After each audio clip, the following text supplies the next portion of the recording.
Meeple Talk!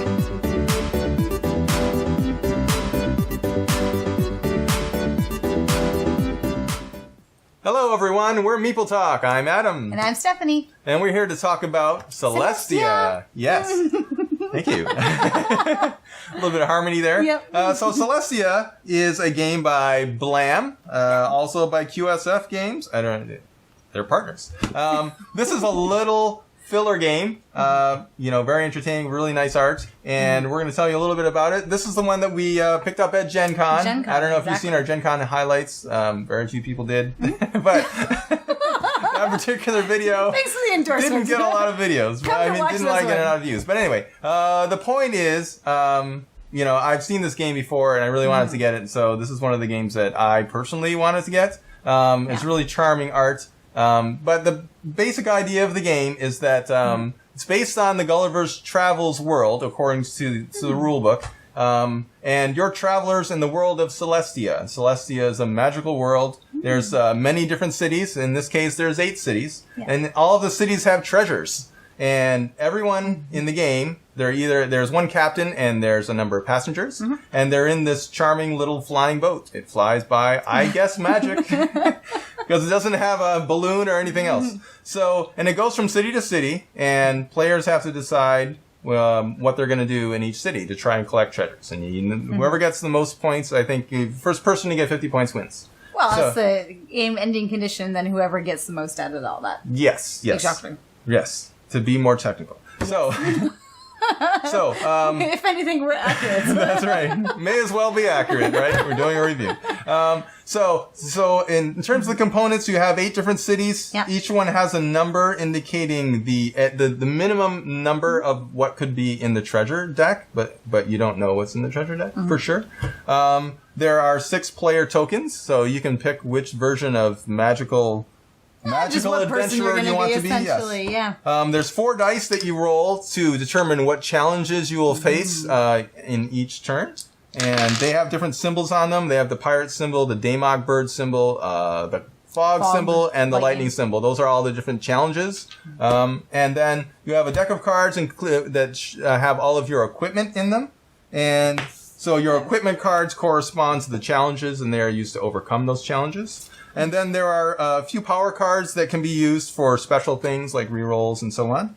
And that's everything in the game. And then you got the little meeples. So Meeple adventurers. 6 of them, yes.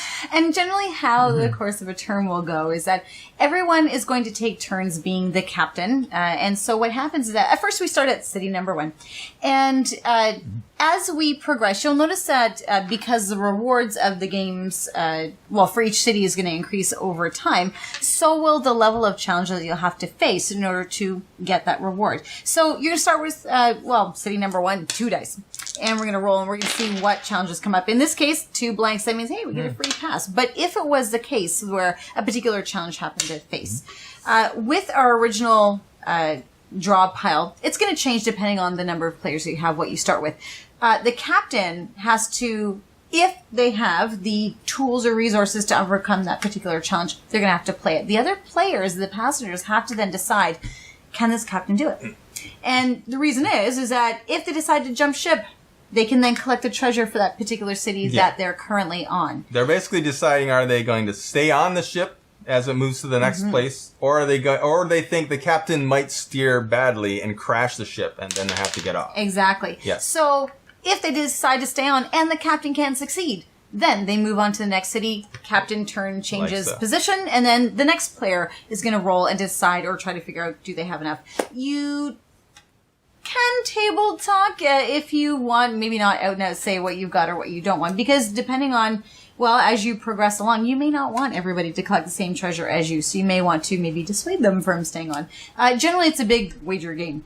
So your decision is to jump ship if you want to collect treasure right away, stay on, hopefully progress, or if the captain decides, the captain has to play the cards that they have, and if they crash, the turn or the voyage begins again, and nobody actually gets any rewards, whoever stayed on. Right. So to be more specific, if you get off, you get a treasure card. Yeah. So if you get off at the first city, you get the lowest value of treasure card. So if you press your luck and hope the captain can make it, you might go to the next place, If you get this treasure, if you get off here, you'll get a much higher number. Exactly. So you'll be closer to finishing the game.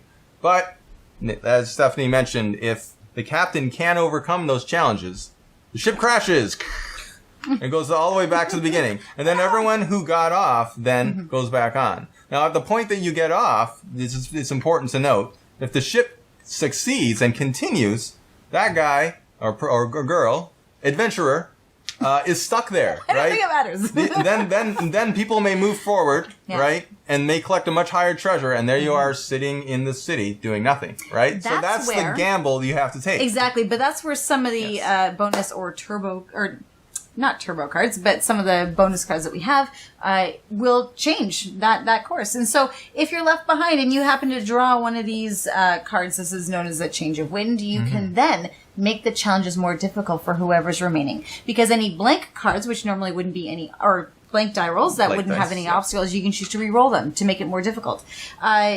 Also, you can kind of sabotage each other. You've got an eject. If you're in the boat and you don't want anyone else to share in the booty, you can boot them out early. If you're the captain, you can try to re-roll and to make other dice in your favor. And also, if you know you're going to crash, you can always use your jetpack to collect the treasure anyway, so that way you're not left out. Yeah, but to explain, those cards are mixed in with the rest of the equipment cards, all in one big deck. We have them out here to show, but basically everyone will have their hand.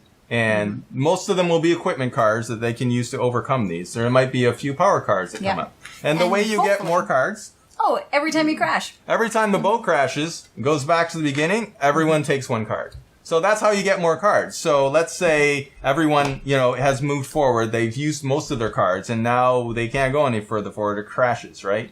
At some point, maybe everyone only has a couple cards. The boat will move forward and crash, and crash, and crash. But then...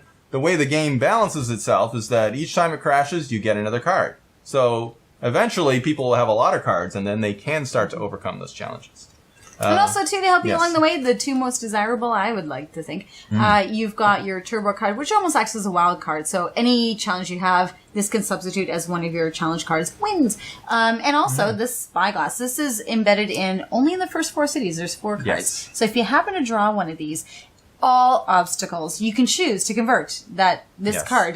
All obstacles you can defeat. However, because it has some point values, you will be deciding to sacrifice those possible victory points. But if you're going to get a sweet booty later on, it may just very well be worth it. And I think that's part of what the charm of this game really has. I mean, if we're just going to jump right into opinions here, the theme is really... It's fantasy, right? Gulliver's Travels. You've got the neat cities that each one has a slightly different look or character and things like that, but they all fit really well with each other. It's very... I know the different cities have their proper names, but I always like to think of it as ice cream flavors, just for the way the colorings are, is that it has that same lightheartedness as just enjoying some ice cream, too. And so just looking at it, it feels fun, and it's a short play, too, and it's really, really, I think, an enjoyable game. Also...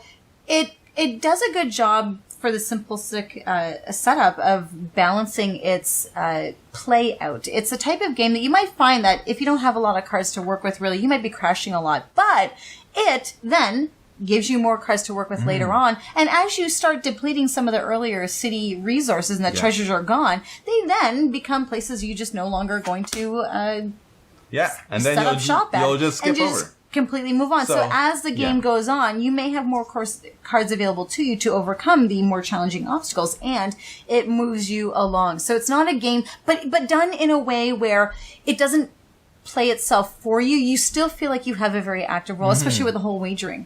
And I think it's a short game, but it feels full, or a game that you want to replay over and over. And I think that's where it gets me. Yeah. And that's why I have fun with it. Yeah, it's essentially a press your luck game. That's basically what it is. But I feel like it's a very social game, because you're talking across the table. Oh, I don't know if you can make it, right? Maybe. How do the winds feel today, sir? Yes. Yeah, so you never know what they might have picked up. You know, they may have crashed and they had got a lightning bolt and they crashed, but then they picked up a new card and then maybe they roll again a lightning bolt and you'll say, well, maybe did they pick up a lightning bolt? Maybe they could make it. Maybe they have a new power card where they can overcome that challenge, right? So you're always saying, well, how far can I go, right? And then if you got the eject card and there's only 2 people in the boat, you can eject them and then you yourself, the captain, and maybe the only one left in the boat, and then you're pressing your own luck. How far can I go, right, before crashing? So I think it's a really fun game. It's a very, very short, definitely a very simple game. So I think it's very accessible. So if you're looking for a gateway fun game that anyone can play and that can be easily described, this is definitely it.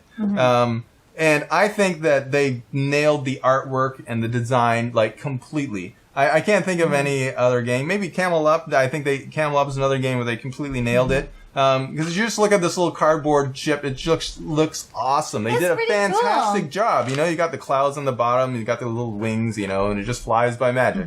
And you got all these little meeples inside. Really charming. It's like a miniature 3D puzzle that you assembled together. Yeah. You know. And then, you know, all of the artwork on, wow, there's just amazing artwork. You can just stare at it and just, you know, your imagination, right? There's just so much imagination in all of the different cards and all of the illustrations on it. And it's a super simple game, but it's so well done. And I can't think of any, you know, gameplay flaws or anything. It just plays perfectly, right? We really haven't come across them. Yeah. I mean, the more players they have, like Stephanie was mentioning the idea that it self-regulates itself. Like, if you have 6 players, these cards are going to go very quickly, right? But then, right, these cities will disappear, and then, like, the smaller cities will disappear first because you keep going back to the beginning. And then you'll immediately be jumping to the cities that have larger numbers, and then the game will end more quickly because now someone's going to be getting more points. And yeah, it plays so fast that immediately after you're done, you want to play it again. And you want to play it again, right?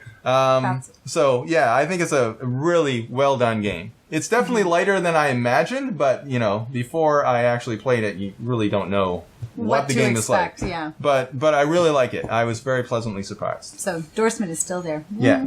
Okay, cool. So once Final again, thoughts? Or I think my thought, with the 2 thumbs up, I think is what I was going to say is my final thought. And so if you don't recall, this game is called Celestia, available now. And feel free to check out all of our other videos. We'll see you next time. Yeah, see you later. Have a good night.